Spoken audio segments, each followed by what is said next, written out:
अगर आप प्रतियोगी परीक्षाओं की तैयारी कर रहे हैं या फिर पुलिस भर्ती परीक्षा आप यहाँ पर दे रहे हैं तो आपको यह वीडियो पूरा देखना चाहिए। साथ ही जो अन्य परीक्षाएं हैं गवर्नमेंट जॉब के लिए, उन सभी परीक्षाओं में सदृशता यानी एनालॉजिकल जो क्वेश्चन होते हैं वह पूछे जाते हैं। तो बिल्कुल बारीकी तौर पर इस वीडियो में बताने वाले हैं, तो वीडियो को ध्यानपूर्वक देखिएगा, लाइक करिएगा और इसको शेयर भी करिएगा। और इसी तरह के और भी प्रश्नों को पाने के लिए चैनल को सब्सक्राइब करने के बाद घंटी के चिन्ह को दबाइएगा। एक उदाहरण आपके सामने यहाँ पर पहला उदाहरण दिखा देते हैं, उसके बाद पूरे नियम बता देते हैं। तो वीडियो को बड़े ही बारीकी से देखिएगा दोस्तों, बनेगा तभी जब आप खुद चाहेंगे कि आपसे बने। अगर आप केवल मनोरंजन के तौर पर नौकरी का आवेदन करते हैं और फॉर्म भरने के बाद आप स्टडी नहीं कर रहे हैं और आप एग्ज़ाम देने ऐसे ही चले जाते हैं तो आप सफल होने के बहुत कम चांसेस रहेंगे। तो इसको देखिएगा, यहाँ पर देखिए ये एग्जाम्पल है, उदाहरण यहाँ पर दिया हुआ है। इस प्रकार का क्वेश्चन आपने इसके पहले अगर आपने दिया है एग्जाम तो देखा होगा। इसमें दिया हुआ है कि जिस प्रकार इंतजार का संबंध उबन से है उसी प्रकार शिक्षा का संबंध किससे है। 4 विकल्प है यहाँ पर, पुस्तक से, स्कूल से, पाठ्यक्रम से, ज्ञानवर्धन से। तो हो सकता है आपकी स्टडी अच्छी चल रही हो और इसका उत्तर आप यहाँ पर बता सकें, लेकिन यहाँ पर इससे भी कठिन यहाँ पर बताएंगे। लेकिन उसके पहले आपको नियम बता देते हैं, इसका उत्तर आप खुद मुझसे पहले दे देंगे। तो देखिए नियम क्या होता है। जो सदृशता होती है, यहाँ पर देखिए सदृशता या एनालॉजी। सदृशता का अर्थ होता है समानता होता है, ठीक है ना, यानी किसी भी वस्तु चीज में समान होना। इसका उद्देश्य वस्तु के बीच समानता या उनमें अंतर्निहित आंतरिक संबंधों को समझने एवं विश्लेषण करने की योग्यता को परखना है। समान संबंधों के आधार पर समानता का परीक्षण सदृशता का मुख्य उद्देश्य होता है। इससे संबंधित प्रश्न विभिन्न तत्वों, वस्तुओं, घटनाओं, क्रियाओं इत्यादि के अंतर संबंधों को समझने और परखने की योग्यता की जांच के लिए होते हैं। यद्यपि ऐसे प्रश्न आसान प्रतीत होते हैं किंतु थोड़ी भी असावधानी पर गलत होने की संभावना बनी रहती है। अतः ऐसे प्रश्नों का उत्तर देते समय पूरी सावधानी बरतनी चाहिए। शब्दों को व्यापक अर्थों में समझने का प्रयास करना चाहिए। इस परीक्षण के अंतर्गत प्रश्न अंक, अक्षर तथा शब्द तीनों पर आधारित होते हैं। अक्षरों पर आधारित प्रश्नों को हल करने के लिए अंग्रेजी वर्णमाला में विभिन्न अक्षरों की स्थिति याद रखनी चाहिए। सदृशता पर प्रश्न प्रत्येक प्रकार के संबंधों पर भी आधारित होते हैं जो हम सोचते हैं या जिसे हम अपने दैनिक जीवन में पाते हैं। तो ये एग्जाम्पल जो आपको मैंने पहले दिखाया, यहाँ पर देख सकते हैं कि जिस प्रकार इंतजार का संबंध उबन से है। कोई व्यक्ति इंतजार कर रहा है, वह इंतजार करते करते अगर इंतजार लंबा हो जाता है तो ऊब जाता है, यानी बोर हो जाता है, तो उबन उसी को कहते हैं। उसी प्रकार शिक्षा का संबंध किससे है। अब चूंकि यहाँ पर विकल्प जो दिए हैं वो सभी एक जैसे हैं, बारीक अंतर के साथ। देखिए तो शिक्षा का जहाँ नाम आता है तो पुस्तक भी हो सकता है, स्कूल भी हो सकता है, पाठ्यक्रम भी हो सकता है और ज्ञानवर्धन हो सकता है। तो इसको इस तरह से लगाना है। देखिए इसका हल जो है यहाँ पर मैंने दिया हुआ है। हल में देखिए यहाँ पर उत्तर ये 4 नंबर वाला विकल्प होगा, ज्ञानवर्धन से है। देखिए किस प्रकार, जिस प्रकार इंतजार करने पर उबन होती है, यानी कोई भी व्यक्ति हो, इंसान बोर हो जाता है, उसी प्रकार शिक्षा ग्रहण करने पर ज्ञानवर्धन होता है, यानी ज्ञान बढ़ता है शिक्षा ग्रहण करने से। तो इसका राइट आंसर हो गया 4 नंबर। चलिए अगला एग्जाम्पल आपको दिखा देते हैं, थोड़ा और अच्छी प्रैक्टिस हो जाएगी। इसमें दिया हुआ है कि दिए गए विकल्पों में से कौन सा प्रश्न वाचक स्थान पर आएगा। विंबलडन ट्रॉफी यहाँ पर दिया हुआ है और फिर दिया हुआ है टेनिस, यानी विंबलडन ट्रॉफी का संबंध टेनिस से है।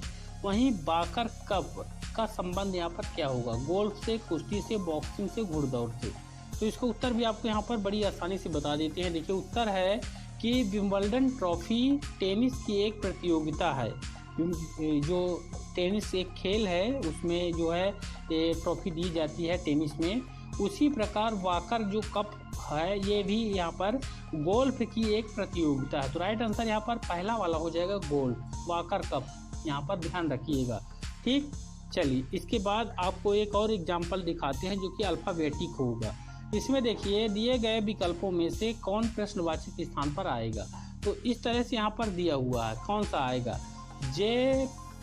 JPLM और NTPQ, और मतलब इसका बना हुआ है ये। अब आपका ये यहाँ पर BKLO और यहाँ पर आपको बनाना है, ठीक। और ये यहाँ पर आपका दिया हुआ है, ठीक है ना। तो देखिए इसको उत्तर मैं आपको डिटेल समझाऊंगा, यहाँ पर अच्छे से समझिएगा। यहाँ पर इसका उत्तर आपका हो जाएगा ये सेकंड वाला FOPS। अब इसको एक अच्छे से कॉपी में लिख लीजिए, फिर समझिए। देखिए यहाँ पर JPLM का NTPQ बना हुआ है, अब BKLO को आपको बनाना है।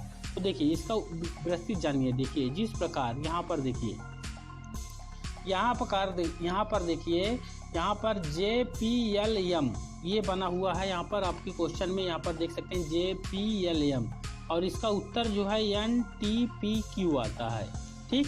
यानी अंग्रेजी जो अल्फ़ाबेट होता है आपका, उसमें से J के बाद 4 प्लस करेंगे तो N आएगा, और P के बाद 4 प्लस करेंगे तो T आएगा, फिर L के बाद 4 प्लस करेंगे तो आपका T आएगा, और M के बाद 4 प्लस करेंगे यहाँ पर, यानी 4 आगे बढ़ेंगे तो Q आएगा, ठीक। तो ये क्वेश्चन में है, ये आंसर दिया हुआ है, यानी सभी में 4-4 है। सेम फार्मूला आपको यहाँ पर अपनाना होता है। जिस प्रकार ये दिया हुआ है तो B से 4 करेंगे, ठीक है ना। B के बाद जो है तो C आता है, फिर D आता है, फिर E आता है, चौथे नंबर में F आता है, तो F हो गया। फिर K के बाद जो है तो यहाँ पर चौथे नंबर में O आ जाएगा, L के बाद चौथे नंबर में P आ जाएगा, और O के बाद जो है तो यहाँ पर 4 आगे बढ़ेंगे तो S आ जाएगा। तो FOPS ये आपका राइट आंसर हो गया, FOPS। तो इस प्रकार से आपको गेस करना होता है ये वाली को लेकर इससे, ठीक। उसी तरह इसका बनाना होता है। चलिए एक अलग तरह से क्वेश्चन संख्या में दे देते हैं। संख्या वाले क्वेश्चन में देखिए, दिए गए विकल्पों में से कौन प्रश्नवाचक स्थान पर आएगा, ठीक। तो इस तरह के क्वेश्चन आज कल जो एग्जाम है आपका, ऑनलाइन एग्जाम होता है, इसमें ज़्यादा पूछा जाता है। इसमें देखिए 25 यानी 25 का 630 है, ठीक। 25 का 630 है, और 10 का क्या होगा ये आपको यहाँ पर बताना। अब आप दुविधा में फंस जाते हैं कि इसको कैसे हल करें। इसको हल करके यहाँ पर दिखाते हैं आपको। ये यहाँ पर विकल्प देख लें, 105 है, 47 है, 18, 27 है। अब इसको हल करना, देखिए 25 का 630 आया, देखिए यहाँ पर देखिए हल है 25 का गुणा 25 में करेंगे, ठीक। 25 का गुणा 25 में करेंगे, जितना आएगा उसमें 5 प्लस कर देंगे, तो ये आपका 630 हो जाता है। इतना समय आपके पास नहीं रहता दोस्तों। अगर आप ज़्यादा समय लगाएंगे इस तरह क्वेश्चन में तो आपका जो अगला क्वेश्चन है वो रह जाएगा। इसीलिए आपको दिमाग में सब ये गुणा भाग मल्टीप्लाई ये जितना भी करना होता है सब अपने दिमाग में ही कर लेना है। पहले से प्रैक्टिस आप किए रहेंगे तो आपको यहाँ पर आगे सहूलियत रहेगी। तो देखिए यहाँ पर 25 का गुणा 25 में करेंगे, जितना इसका राइट आंसर आएगा उसमें 5 प्लस कर देंगे, 600 यहाँ पर 30 आ जाएगा, ठीक है ना। यानी 25 गुणे 25 करेंगे तो आपका 625 आ गया, और 625 में 5 प्लस करेंगे 630 आ गया। ये आपके इसमें ये यहाँ पर दिया हुआ है। अब यहाँ पर देखिए 10, तो 10 गुणे 10 करेंगे आप तो आपका 100 आ जाएगा। तो दहम 100 होता है, और उसमें 5 प्लस कर देंगे इसी फार्मूले के अनुसार तो आपका 105 हो जाएगा। तो राइट आंसर इसका जो है 105 हो जाएगा दोस्तों। तो मुझे उम्मीद है आप समझ गए होंगे इस चीज़ को, ठीक। अब अगला एग्जाम्पल आपको यहाँ पर दिखाते हैं। अगला एग्जाम्पल आपको यहाँ पर दिखाते हैं। देखिए 8 का यहाँ पर 8 का 16 P से और 6 का 12 L से जो संबंध है वही संबंध 11 का से है, ठीक। 8 का 16 P से और 6 का, यानी यहाँ पर सीधा सीधा ये थोड़ा सरल टाइप का क्वेश्चन मैंने यहाँ पर रखा कि 8 दूनी 16 होता है, 6 दूनी 12 होता है, ठीक। तो 11 दूनी 22 हो जाएगा यहाँ पर, लेकिन यहाँ पर अल्फ़ाबेट भी लिया गया है, ठीक। तो यहाँ पर देखिए 22 तो हो जाएगा, लेकिन यहाँ पर क्या होगा 22 देख 22 R 22 K 22 J, इनमें से कोई नहीं। तो यहाँ पर देखिए 8 का गुणा किया गया है, जो उत्तर है यहाँ पर 4 नंबर में है, इनमें से कोई नहीं होगा, उत्तर इनमें से कोई नहीं है। तो 8 का गुणा किया गया है 2 में, ठीक है ना। तो 16 आ गया यहाँ पर पहले वाले में, और अंग्रेजी वर्णमाला में P का स्थान भी 16वां है, ये आपको ध्यान रखना होगा, ठीक। और यहाँ पर जो 16वां है वही यहाँ पर ये इसका राइट आंसर हो जाएगा, ठीक। और 6 का जो गुणा किया गया है 2 में, तो 6 दूनी 12 और 12 अंग्रेजी वर्णमाला में L का स्थान भी 12 है, ठीक। L लिखा हुआ उसी साथ आता है। 11 गुणे 2 22 हो गया, और अंग्रेजी वर्णमाला में 22 नंबर में भी का स्थान आता है दोस्तों। तो इसका राइट आंसर यहाँ पर 22वां भी होगा। तो भी यहाँ पर दिया नहीं है, ये देख सकते हैं। तो चौथा वाला विकल्प सही होगा यहाँ पर ये वाला। ठीक, चलिए एक और एग्जाम्पल आपको दिखा देते हैं कि जिस प्रकार बी का संबंध डाउट से है उसी प्रकार एच का संबंध किससे है। अब बी का संबंध डाउट से है, उसी प्रकार बी का एच का संबंध पूछा गया। तो इस तरह क्वेश्चन तो आपसे बिल्कुल भी नहीं बनेंगे अगर आपने प्रैक्टिस नहीं किया। देखिए यहाँ पर बी का संबंध डाउट से है, ठीक है ना। तो house, honest, hope, in habit. तो देखिए जिस प्रकार इसका उत्तर यहाँ पर अच्छे से समझ लीजिए। जिस प्रकार अक्षर बी का उच्चारण डाउट शब्द में नहीं किया जाता है, यानी डाउट यहाँ पर इसको अगर पढ़ेंगे, लेकिन चूंकि बी साइलेंट रहता है यहाँ पर, डाउट भी शब्द में नहीं किया जाता है। उसी प्रकार अक्षर एच का उच्चारण शब्द यहाँ पर ऑनेस्ट इसको पढ़ते हैं दोनों दोस्तों यहाँ पर। और हाई ये क्या एक्चुअली ये साइलेंट है, अगर साइलेंट नहीं होता तो होनेस्ट होता, लेकिन इसको पढ़ते हैं ऑनेस्ट पढ़ते हैं, ऑनेस्ट में नहीं किया जाता। तो राइट आंसर यहाँ पर 2 नंबर हो जाएगा ऑनेस्ट, यानी यहाँ पर साइलेंट वाला। यहाँ पर आप जब पहले से प्रैक्टिस करके जा रहे हैं एग्जाम देने, तो आप मुझे उम्मीद है कि पूरे क्वेश्चन सही बन जाएंगे। चलिए एक और एग्जाम्पल आपको दिखा देते हैं। यहाँ पर देखिए एग्जाम्पल में कि जिस प्रकार प्रवेश का संबंध निर्गम से है उसी प्रकार निष्ठा का संबंध किससे है। प्रवेश का संबंध निर्गम से है, उसी प्रकार निष्ठा का संबंध झूठ से, विश्वासघात से, बेईमानी से, सत्य से। तो प्रवेश का संबंध निर्गम से है, तो यहाँ पर राइट आंसर देखिए 2 नंबर होगा विश्वासघात, निष्ठा का। जिस प्रकार प्रवेश का विपरीत निर्गम होता है उसी प्रकार निष्ठा का विपरीत जो होता है विश्वासघात होता है। तो राइट आंसर यहाँ पर 2 हो जाएगा। चलिए एक और क्वेश्चन आपको दिखा देते हैं। ये क्वेश्चन यहाँ पर देखिए, निम्नलिखित में से किस जोड़े का संबंध तमाशा और हंसी के समान है। जैसे तमाशा होता है तो हंसी आती है, ठीक है ना।